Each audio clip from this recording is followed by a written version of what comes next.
मस्त असा बाहेर पाऊस पडतोय आणि मुलांना गरमागरम थालीपीठ खायचंय. पण झालं असं की थालीपीठाची भाजणीच माझ्याकडे शिल्लक नाहीये.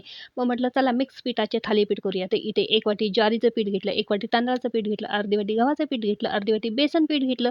त्या अगोदर इथे मी हिरवी मिरची, लसूण, कोथिंबीर आणि जिरे सगळे मिक्सरला वाटून घेतलेले आहेत. पुन्हा त्याच्यामध्ये एक मेथीची जुडी माझ्याकडे घरात शिल्लक होती. ती बारीक चिरून स्वच्छ धुवून ती घालून घेतलेली आहे.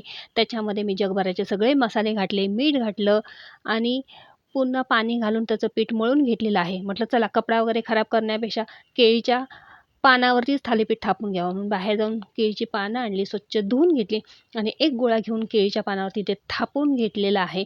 इकडे पॅनला तेल लावलं आणि त्याच्यावरती मी हे थालीपीठ घालून घेतलेलं आहे.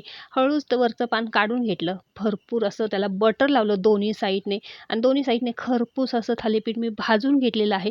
मी थालीपीठात कांदा घातलेला नाही. वरून कांदा आणि टोमॅटो बारीक चिरून घालून घेतलेला आहे आणि भरपूर असं मी त्याच्यावरती चीज घालून घेतलं. कारण मुलांना आज चीजी थालीपीठ खायचं होतं. तर इथे थालीपीठ मी दुमडून घेतलं, झाकण ठेवलं. मस्त असं 5 मिनिटं पुन्हा एकदा मी वाफ दिलेली आहे आणि चीजी इथे थालीपीठ आपलं गरमागरम तयार झालेलं आहे.